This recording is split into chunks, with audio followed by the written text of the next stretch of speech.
Assalamualaikum warahmatullahi wabarakatuh. Salam sejahtera, salam persatuan Nusantara, dan salam sehat untuk kita semua. Sekitar hari Minggu pagi kemarin ya, saya lagi buka-buka HP nih, buka-buka HP ternyata melihat sebuah berita bahwa ada tiga bocil, tiga remaja itu yang melakukan pembegalan. Nah, pembegalan lagi. Dan pembegalan tersebut berada di Martapura, Kabupaten Banjar di Kalimantan. Tepatnya di depan Madrasah Darussalam Tahfidz. Nah, korban ini ada yang perempuan, seorang karyawati, kemudian ada juga seorang yang bernama Ahmad. Jadi menurut informasi ya dari Ahmad ini bahwa ada tiga orang yang naik motor itu sambil membawa saja. Dia akan mengibaskan senjatanya itu kepada sabun yang berpapasan. Jadi ini sangat kurang ajar sekali. Korbannya bukan hanya dia nuju si korban misalnya begitu, enggak, tetapi setiap orang yang ditemui itu akan dibabat gitu. Dan alhasil dari Ahmad ini kena jari kelingkingnya. Tetapi tidak selang lama ketiga remaja tersebut berhasil ditangkap oleh reskrim, oleh reserse dari Polrestabes Kota Banjar.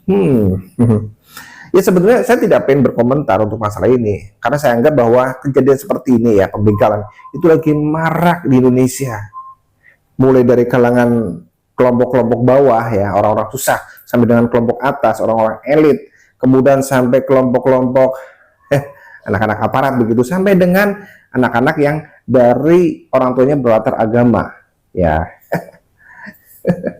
Iya. Jadi yang sekarang ini, yang ini, kasus ini saya ingin mengangkat karena ternyata di sana ada salah satu remaja ya yang namanya itu berakhiran dengan marga Asegaf. Asegaf. Iya, Asegaf. Otomatis kalau Asegaf itu adalah katanya marga dari keturunan Rasulullah ya. Kok jadi begal sih? Itu panutan kita, bro. Assalamualaikum warahmatullahi wabarakatuh. Selamat datang guys di channel Diam Saudara.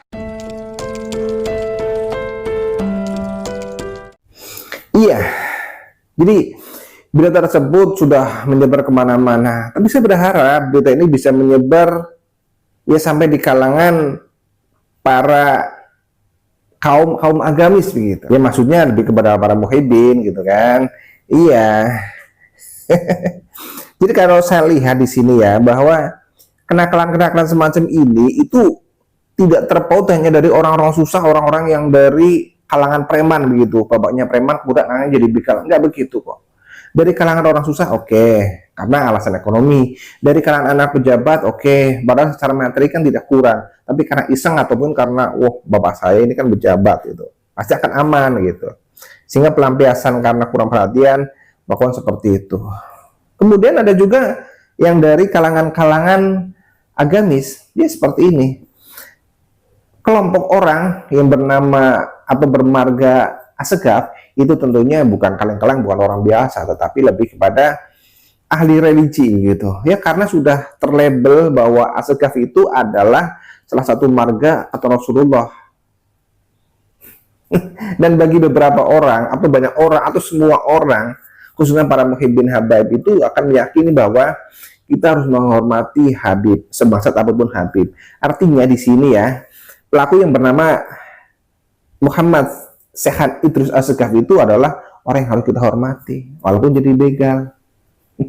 Oh tadi ada yang lupa ya, bahwa ketiga begal itu yang bernama Muhammad Sehan Idrus Asegaf, kemudian Muhammad Fajar Rizki, kemudian Muhammad Fauzi. Jadi kalau dari nama-namanya itu ya nama-nama bukan dari kalangan-kalangan apa ya, orang-orang yang benar itu enggak, tapi dari keluarga-keluarga yang tahu tentang agama. Ya nama juga Muhammad begitu kan. Kalau orang sebelah biasanya akan langsung mengatakan ini agama damai ternyata begini gitu. Otomatis ya agama kita tercoreng, katanya agama yang lemah lembut, penuh dengan kedamaian, nyatanya malah suka garong, suka begal.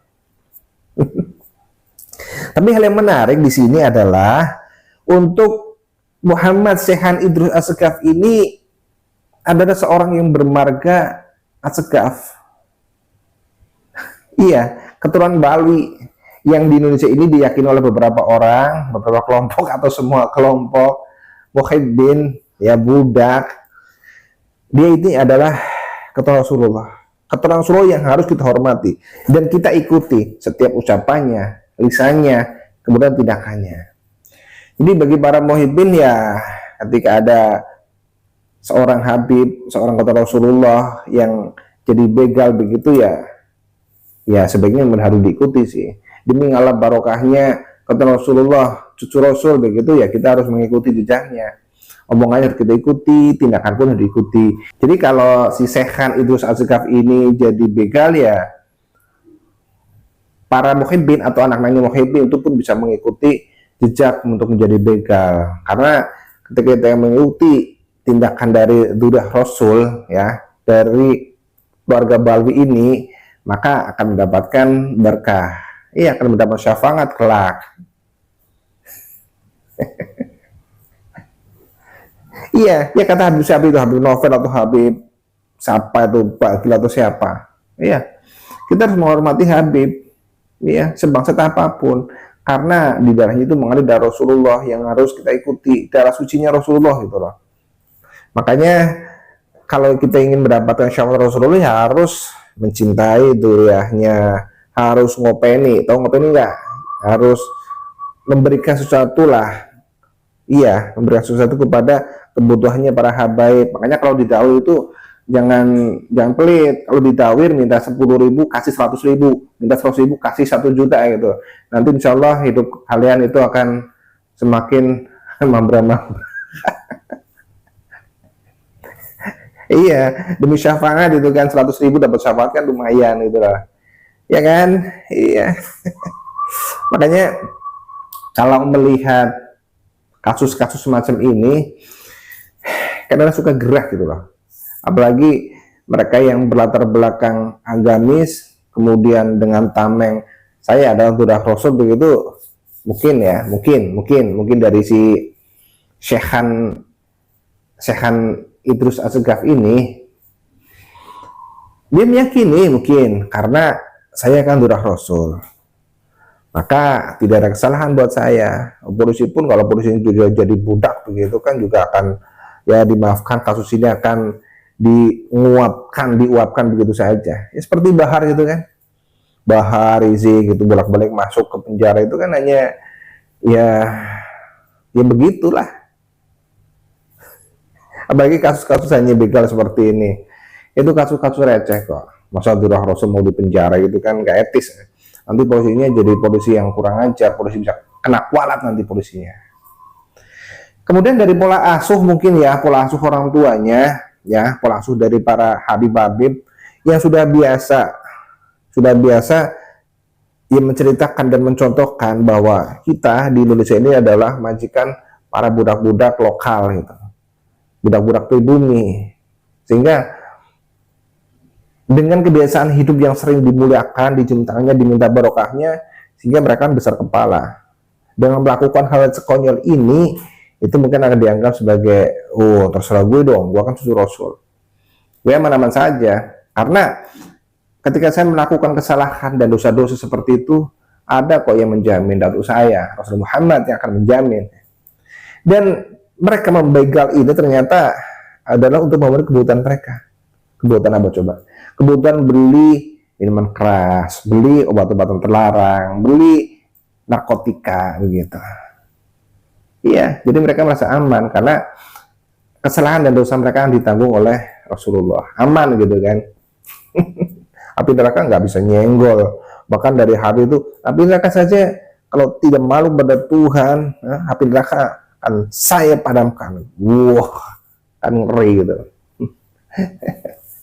Ya, jadi intinya begitu ya. Bagi para budak, bagi para muhibbin, saya berharap kalian mengikuti jejak sang cucu Rasul ya, karena setiap ucapan dan jejak apabila kita mengikuti itu akan bernilai pahala. Oh, malah ada ini ya, kiwil pelawak katanya ketika kita melihat Dudah Rasulullah dari klan Balwi itu kita akan ya otomatis akan masuk surga lah begitu, akan diberi syafaat. Jadi cukup melihat begal ini ya, si Syekhan Idrus Assegaf, insya Allah kalian akan terbebas dari dari debt collector kali ya. Tapi oke, para muhibbin, para Buddha, ikutilah jejak mereka, jejak sang cucu Rasul. Jadilah kalian begal yang kasyaf, begal yang luar biasa, begal yang apalah apa gitu. Kampret. Oke, apapun begalnya, siapapun begalnya, kitalah yang harus menjaga negeri ini. Ya, harus saya bilang yang menjaga negeri kalau bukan kita. Mari kita jaga negeri dari tangan-tangan orang-orang jahat, dari para pencuri makam dan dari para pencuri nasab.